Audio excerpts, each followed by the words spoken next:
Ini bukti kalau Rocky Gerung itu hanya sekedar omong-omong tanpa isi. Dia hanya kelihatan pintar dan dipuja-puji di basis pendukung anti Jokowi, seperti kelompok XHTI dan FPI. Tapi nyatanya, orang yang suka mengaku sebagai akademisi dan presiden akal sehat ini justru akalnya sesat. Hal itu terbukti saat di dialog rakyat bersuara terbaru, di mana Rocky meramalkan di 2029 akan maju pasangan calon yaitu Gibran sebagai presiden dan Jokowi wakilnya. Rocky membangun framing Prabowo akan disingkirkan dan Jokowi dan Gibran akan jadi satu paket di pemilu nanti. Di sini langsung kelihatan, Rocky ini sebenarnya minim literasi. Mahkamah Konstitusi sudah menegaskan presiden 2 periode tidak bisa menjadi calon wakil presiden. Artinya secara konstitusi Jokowi tidak bisa maju lagi sebagai cawapres. Minimnya literasi Rocky juga terlihat dari pernyataan soal Jokowi melanggar Undang-Undang Perlindungan Anak karena mencalonkan Gibran sebagai wapres bersama Prabowo di 2024 lalu. Padahal jelas-jelas Gibran itu tidak masuk kategori anak-anak. Dia sudah dewasa, punya istri bahkan anak sendiri. Jadi narasi Rocky Gerung ini tendensius untuk menyerang Jokowi dan Gibran. Inilah sesatnya Rocky Gerung yang tidak dilihat pendukungnya. David Pajung, Waketum Bara JP pun mengskakmat Rocky Gerung. Dia menyebut logika Rocky Gerung tidak sehat, alias logika sesat. Karena faktanya juga, Jokowi tidak pernah berinisiatif menyodorkan Gibran. Tapi Prabowo sendiri yang mendesak Jokowi agar mengizinkan Gibran berpasangan dengan dirinya. Menurut pengakuan Ketua Harian Gerindra Sufmi Dasko, 5 kali Prabowo meminta Jokowi agar mengizinkan Gibran sebagai wapresnya. Saya ingin abang jujur lah, bener nggak Pak Prabowo tuh 8 kali minta ke Pak Jokowi, minta izin ke Pak Jokowi untuk mengizinkan Mas Gibran? Nggak bener. Nggak bener. Yang ya? bener 5 kali. Oh 5 kali? Iya. Jadi 5 kali memang Pak Prabowo minta izin ke Pak Jokowi? Iya. Oh, baru yang kelima itu dibolehkan? Sebenarnya 5 kali itu juga jawaban Pak Jokowi sama. Pertama Pak Prabowo pikir dulu apakah ini bagus atau enggak. Nanti dikira saya ikut campur. Itu selalu jawabannya. Jawaban yang terakhir, ya kalau memang maunya begitu tanya sama anaknya. Anaknya mau enggak begitu. Jadi nggak ada, benarnya saya jujur, nggak ada kemudian cawe-cawenya Pak Jokowi ini harus Mas Gibran, nggak ada. Sapa dulu Bung Rocky Gerung, akademisi, ya hadir hari ini. Kita tepuk tangan. Tadi udah pasang, dengar perdebatan kita, pasang maskernya bukan di mulut tapi di dahi. Saya nggak tahu maksudnya apa. Silakan Bung Rocky. Itu tanda saya Sudah jadi tanda saya Propoldak. Tanda saya Propoldak. Obat sakit kepala itu. Tapi hari ini orang banyak sakit kepala. Oke. Padahal dia nggak punya isi kepala, kok bisa sakit? Oke, silahkan ganti nama tuh. Jokowi mania, Prabowo mania, Gibran mania. Tapi penggantian nama itu mengikuti fakta yang sudah terjadi. Kan itu ya jadinya kan. Yuk ganti nama jadi Prabowo mania setelah fakta Presiden Prabowo berkuasa tuh. Atau di dalam analisis pasti berkuasa. Coba kita bikin prediksi tuh. Saya mau jadi dukun yang nujum aja terus nih. Suatu waktu kalian akan ganti namanya jadi Giwi mania. Gibran Jokowi mania. Kira-kira menjelang 2029. Gibran akan jadi presiden, Jokowi jadi wakil presiden. Sah secara undang-undang dasar tuh ya? Ya. Boleh? Mungkin gak itu? Boleh? Boleh. Gak ada masalah, oke. Masalah. Karena gak ada masalah saya bikin prediksi itu. Hari ini, pagi saya nanti 2029. Bentar, biasanya prediksinya Bung Rocky benar terus nih. Saya khawatir juga nanti nih kalau... Enggak, bukan benar terus. Tidak pernah salah, beda tuh. Tapi benar ya apa? Gibran Jokowi menjelang 2029. Ya, Gipwi akan ada. Oke. Relawan itu. Gipwi. Ini Mungkin ekornya pasti nggak enak nanti nih. Ya coba. Oke. Coba saya tanya, mungkin apa Suatu tidak? yang impossible tuh. Apa? Sesuatu yang impossible. Oke. Politik sudah dibiasakan, politik is the art of the possible. Ya. Tapi yang ini impossible tuh. Kenapa? Masa Gibran jadi presiden, bapaknya jadi wapres? Politics is the art of attacking the impossible. Saya putar dalilnya. Yang tidak mungkin itu yang akan terjadi. Bukan yang mungkin. You bikin analisis tentang yang mungkin ngapain tuh? Justru kita menguji dalil itu kalau dia diucapkan tentang hal yang terbalik. Nah itu baru bermutu analisisnya. Sekarang coba kita bayangkan. Emang Pak Jokowi memikirkan apa tentang perubahan tadi? Nerima atau bikin counter attack, paling enggak counter balancing gitu. Ya. Jadi ini kita nih di sini tuh kayak kiri kanan itu kayak rumah bordil di Seidek tuh di Amsterdam. Tanya sama profesor. Belum pernah. Hah?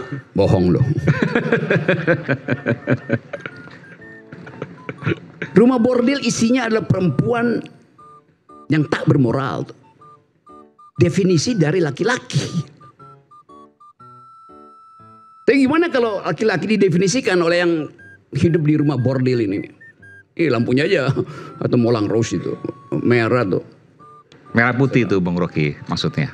Ya nggak ada soal di situ. Tapi lampu merah artinya red district, red light district, distrik remang-remang. Tapi kita mau bayangkan sebetulnya politik itu di dalam kesubliman definisi itu. Ya Prabowo akan ambil jarak tuh. Ya Jokowi akan nyusun ke fight back. Tapi apa poinnya? Demi apa itu masalahnya?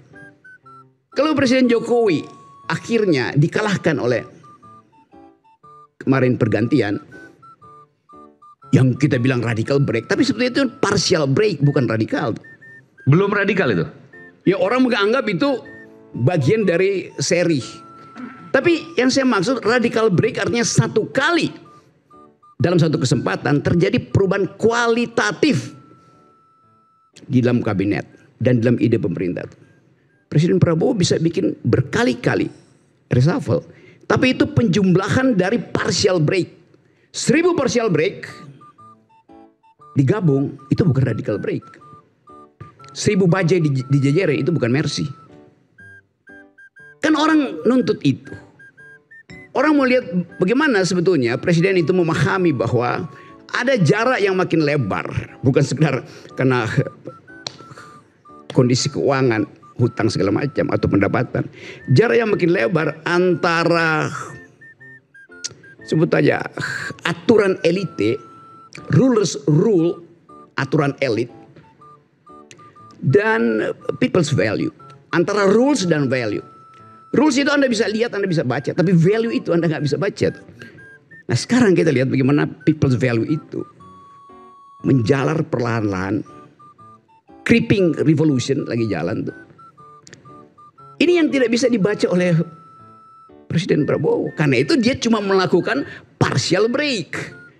Apa tandanya? Artinya wilayah sphere of influence dari Presiden Prabowo makin lama makin sempit. Dia makin eksklusif itu.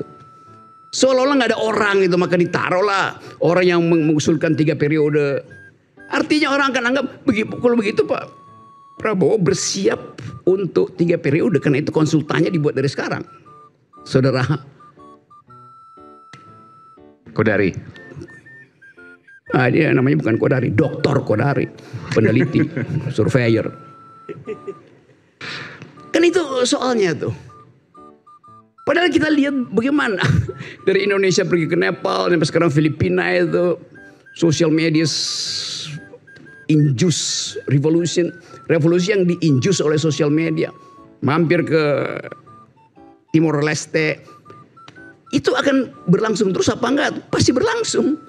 Karena ini semacam roh absolut dari Hegel yang lagi menari-nari di atas dan ingin turun. Di mana dialektika itu bisa dihasilkan secara maksimal? Ya di Indonesia. Kita mau coba deteksi itu tuh. Apa yang akan terjadi tuh? Kalau keadaan seperti ini, soal ekonomi macam-macam tuh, social unrest ada di mana-mana tuh. Harusnya ada bara di bawah.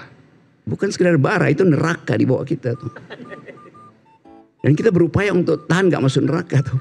Yang gak masuk neraka gak apa-apa, tapi kalau masuk sungai lebih berat daripada masuk neraka. cemplungin ke sungai politisi dicemplungin ke sungai itu akan diingat seumur hidup. Tapi kalau politisi dicemplungin ke neraka ya udah itu memang nasib dia kan.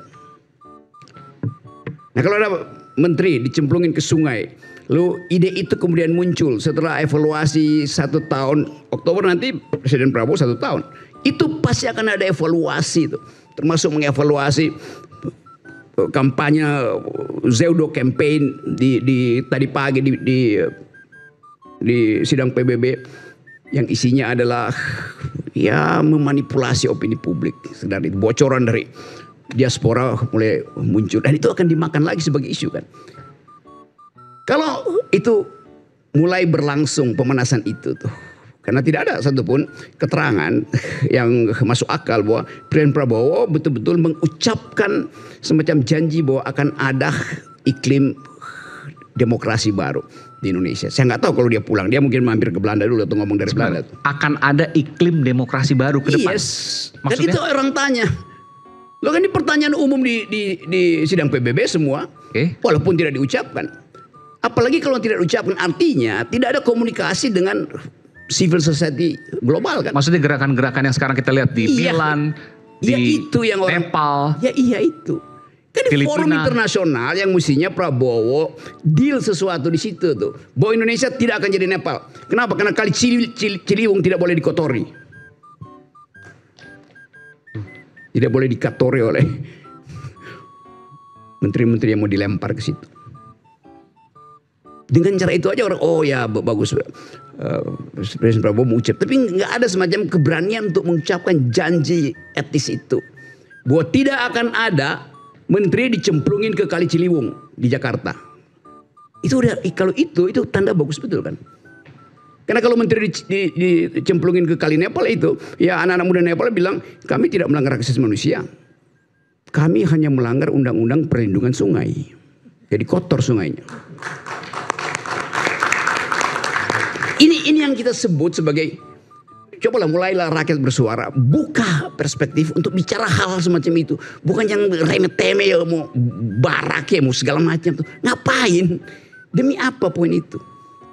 Kita mesti lihat kepastian bahwa Presiden Jokowi tetap diincar oleh public value itu karena dia bagian dari rule yang panjang.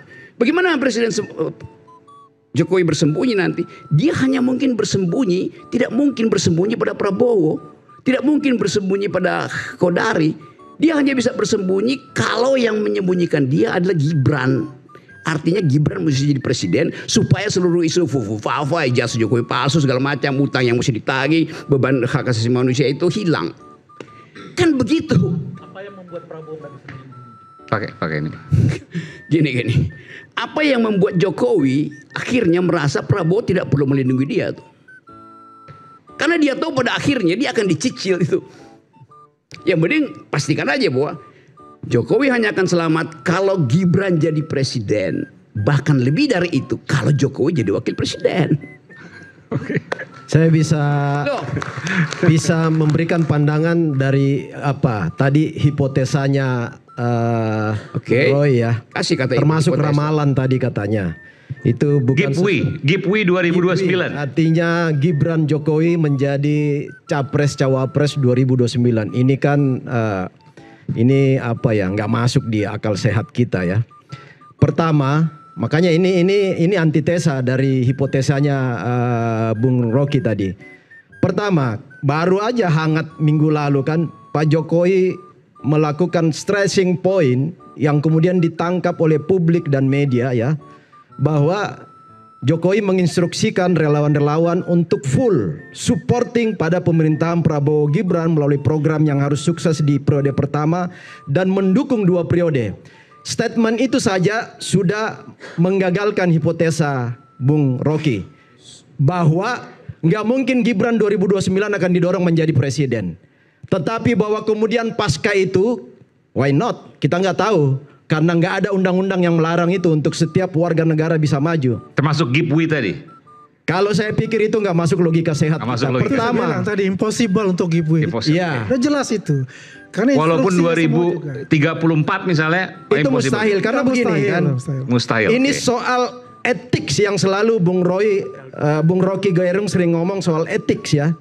Itu pelanggaran etik banget itu kalau anak presiden lalu kemudian bapaknya menjadi wakil. Kemudian adat ketimuran, adat wong Jawa, ini anak kurang ajar kalau dia mau jadikan ayahnya menjadi anak buah dia. Kan gitu. Jadi itu sesuatu yang ya itu mungkin angan-angan Bung Roy oke lah. Kalau itu menjadi konsumsi publik untuk menggelitik publik, ya silakan aja. Tetapi bagi kita yang punya akal sehat seperti versi Bung Rocky bahwa punya akal sehat, saya pikir itu kalau akal sehat kita jalan itu hal yang mustahil. Oke. Untuk itu terjadi. Karena Pak Jokowi sendiri sudah melakukan statement 2 periode untuk Prabowo Gibran. Oke, itu baik. bukan sesuatu yang harus ditawar. Saya pikir itu jawaban saya ya. Silakan. Gak masuk etika itu, Bung Rocky. Ada seorang jurnalis, seorang perempuan namanya Ulrich Thatcher, mengajar di Harvard tahun 30-an. Dia bilang begini, well behaved women seldom make history. Perempuan yang sopan tidak akan membuat sejarah.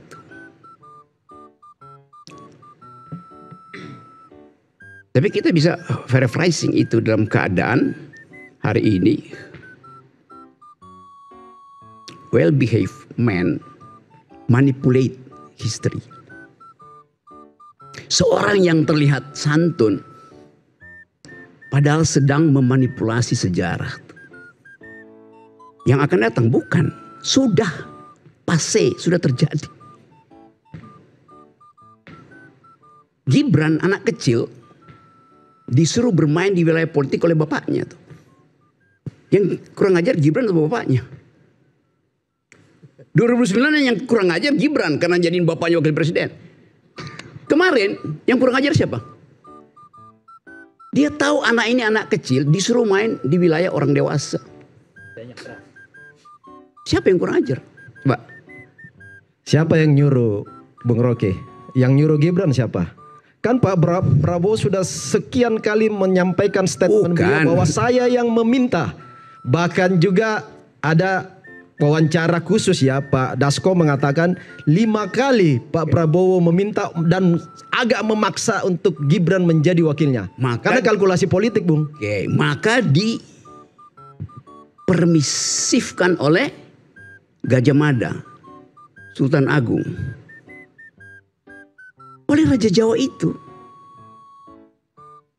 Jadi yang kurang ajar siapa? Prabowo. Ya bapaknya Gibran.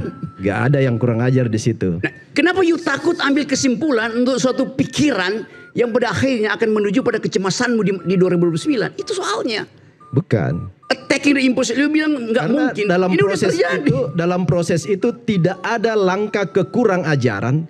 Yang ada adalah legitimasi konstitusi yang terjadi kemarin. Perdebatan kita yang panas kemarin kan itu soal legitimasi konstitusi pasca MK kan. Memberi ruang untuk semua anak muda bisa maju. Yes. Gibran dan Jokowi 2009 juga nggak ada melanggar konstitusinya sih. Oke, saya lanjut ya pelan-pelan. Monggo. Jokowi tidak melanggar konstitusi. Karena bahkan dia berpikir demi semua anak muda, maka mesti ada contoh, yaitu anaknya sendiri. Oke. Padahal dia masih anak-anak, sampai sekarang masih anak-anak. Artinya Jokowi tidak melanggar undang-undang dasar, dia melanggar undang-undang perlindungan anak. Ini pertanyaan. Yes, man. Undang-undang perlindungan anak bagaimana, Mas Rocky? Ya. Beliau saja sudah masuk dalam ranah politik sebagai wali kota, ya. Dan dia diminta nih, ya oleh Pak Prabowo langsung apa yang dikatakan tadi, ya. Tidak ada dia menawarkan dirinya ataupun bapaknya menawarkan, ini loh anak saya, jadikan dia sebagai apa? Sebagai wakil presiden. Tidak. Beliau hanya mengatakan anak saya itu cocoknya kalau paling mentoknya itu adalah gubernur Jawa Tengah. Karena apa? Sifat dia sebagai seorang Jawa. gitu loh. Kalau ini tendensius sudah mengarahkan bahwasanya beliau itu adalah anak kecil. Kata-kata anak kecil ya, kalau kita bayangkan itu adalah umur yang 5 tahun ya, 10 tahun. Beliau ini umurnya sudah berapa? Jelang 40. Artinya dan sudah melalui batas-batas dari kedewasaan itu. Dan politiknya dia sudah melalui itu. Sebagai apa? Sebagai kalau sebelum undang-undangnya diubah oleh Mahkamah Konstitusi, ya Gibran itu masih termasuk kategori yang nggak masuk umur. Iya. Iya makanya. Betul Bung Rai. Makanya kan Republik ini, anak-anak bangsa ini harus diajarin untuk tunduk pada konstitusi. Makanya langkah-langkah konstitusional kemarin itu semua bagian dari proses politik. Dan nggak ada yang disalahi dalam proses kemarin. Jadi inilah aslinya Rocky Gerung. Hanya pintar bermain kata-kata, tapi sebenarnya dia minim literasi. Itulah keahlian orang yang belajar filsafat. Tapi kekurangannya, ketika berbicara data faktual yang dia tidak kuasai, dia akan kelabakan. Seperti saat Menteri Keuangan Purbaya Yudi Sadewa mengskakmat Rocky Gerung dengan data. Rocky pun membela diri dengan mengalihkan bicara soal logika. Jadi, saya mau ngeritik Pak Rocky Gerung sedikit. Dia suka ngeledekin Jokowi nggak ngapa-ngapain. Ini Pak.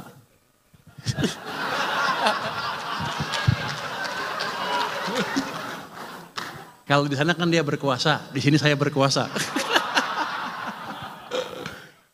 Jadi ini dipaksa intervensi langsung oleh presiden sampai ke sana. Jadi Presiden Jokowi itu berjasa buat kita, walaupun di sampingnya ada saya sih. Tapi setelah itu, nggak lama setelah itu, diturunkan lagi seperti ini, seret. Ini yang Anda rasakan berapa tahun 2003-2004 pertengahan sampai akhir itu, ekonomi susah lagi, keluarlah Indonesia suram dan lain-lain. Bukan dari politik, tapi dari ekonomi yang dibunuh penyebab utamanya. Jadi Pak Rocky mungkin sedikit belajar ekonomi lagi Pak. Gue seneng bisa ngedek dia di sini. Soalnya Pak Rocky setiap itu saya lihat tuh.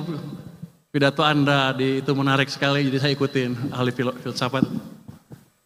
Mumpung bisa kritik, saya kritik di sini. Kemarin sampai April sudah membaik, makanya saya bilang ekonomi bagus, nggak usah takut. Tapi habis itu dibunuh ke sini sampai ke sini. Jadi sedang dibunuh lagi ekonominya. Ketika ekonomi memburuk, banyak pemecatan pegawai kan pasti, rakyat hidupnya makin susah, dan kita nggak peduli waktu itu ya, nggak terlalu peduli, turunlah ke jalan masyarakat kita. Itu expected untuk saya. Pak Jokowi dibilang oleh Rocky Gerung nggak berprestasi tuh, ini prestasinya tuh. Kan itu, saya mau ulangi sih yang dikatakan oleh Purbaya, karena itu contoh pertama ketika seseorang dapat kedudukan yang istimewa untuk menyelenggarakan republik, dia mulai dengan membela rejim sebelumnya. Ini udah kacau nih si Purbaya nih. Apalagi dia katakan, ya ini buktinya grafik ini tadinya buruk, tapi setelah diintervensi oleh Pak Jokowi melalui Purbaya jadi baik itu. Iya, setelah diintervensi, bukan karena diintervensi. Logikanya udah salah itu. Jadi sesuatu yang disebut kesalahan post hoc ergo propter hoc. Sesuatu yang terjadi setelah ini, setelah yang sebelumnya, seolah-olah disebabkan oleh itu. Banyak faktor yang menyebabkan. Jadi puji-pujian itu yang kemudian dikritik publik. Pak Purbaya nggak begitu cara berpikir logikanya tuh.